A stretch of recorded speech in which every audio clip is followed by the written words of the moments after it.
I am not saying they wrote it down in a book. Okay, some of them wrote it down in a book, but not all of them. If you know your story, now you know how to overcome those challenges when the time comes.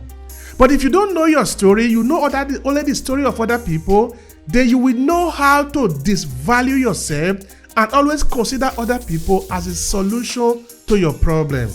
Can you see where we are today, how we gradually become a problem for ourselves? Because we have lost track of our story. So we now ask people in the Europe, please come and save us, come and help us. But why can't we help ourselves? If our ancestors have been helping themselves up until now, they didn't need other people to show them how to live.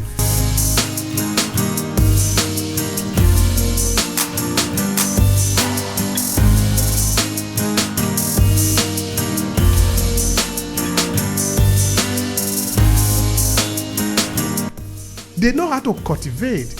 They know the weather. They know where to plant. They know when not to plant. All these are buried in the story. If you don't know your story, then you think they have never done anything before. You will look like that little child that was growing up here in Italy who said Africa have no history, because he was told Africa have no history. This child never understands that there are great Zimbabwe, there are the great ancient war of Benin. You know, it become irritating and it become frustrating to see that this is the way it is. So we need to make an effort, a deliberate effort, to know our story, where we are coming from. It will help us to understand our food. You see, one day I was talking about food. I was saying, you see, in Italy, for example, or in many other parts of the world, in the West particularly, you will take a plate of food. You say, how beautiful is this food? How nice is this food? But have you taken the time to really examine the content of this food?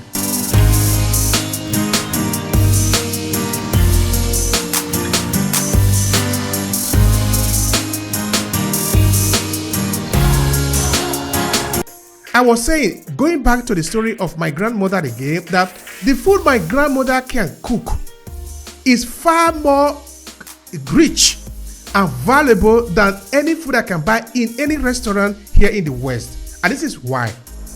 When my grandmother wants to cook either ogbolo or egusi, she will take the time to gather her ingredients. And all the ingredients are usually complete. And I say to my guests, and I will say to all of you that are listening to me now, that when the food is cooked, it's beautiful with aroma, colorful and very nice. But guess what? My mother did not put any coloring substance in the food. All the color that you are seeing is only deposited by the different ingredients that she has put in the food.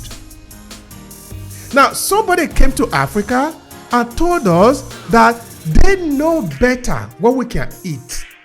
But this is a transaction. It are gradually, like Dr. Marcia was saying before, they are telling us to devalue ourselves so that they can serve us better. I grew up with my grandmother until her death. When my grandmother is sick, either of fever or any other type of sickness, because my mother, I never see my grandmother going to any modern hospital. She will go to collect different type of herbs in our neighborhood. Different type of herb, more than 30 of them. Different leaves. She will put it together. She will boil it, and you will get a drop of that substance. You will drink it, you will be well again. It has happened to me. It has happened to her. It has happened to all of us. You see, we are nine siblings. Each of us was born in the house. None of us was born in the hospital. We should not disrespect our culture, our history. Now, why are we talking about history? How do you think my grandmother knew about that? That was told to her. That is already history. And now, what should happen if we value that history? It means we will never lose it. But what will happen if we don't value that history? We will lose it, actually. And we will come back to, who was saying it before, that we are essentially be giving information so that when we don't start the information that we are giving, we will essentially be ashamed of ourselves. We will lose Then, of course, the consequence of that is that we will go back to those who give us the information and ask them, what is the way forward? They will have become a commodity in their hands. But what if we could know our story?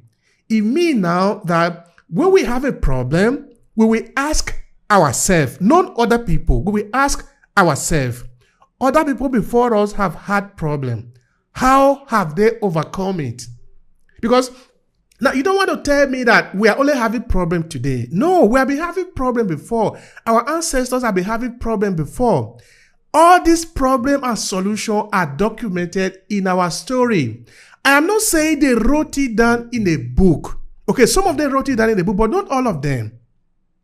If you know your story, now you know how to overcome those challenges when the time comes. But if you don't know your story, you know only the story of other people, then you will know how to disvalue yourself and always consider other people as a solution to your problem. Can you see where we are today, how we gradually become a problem for ourselves? Because we have lost track of our story.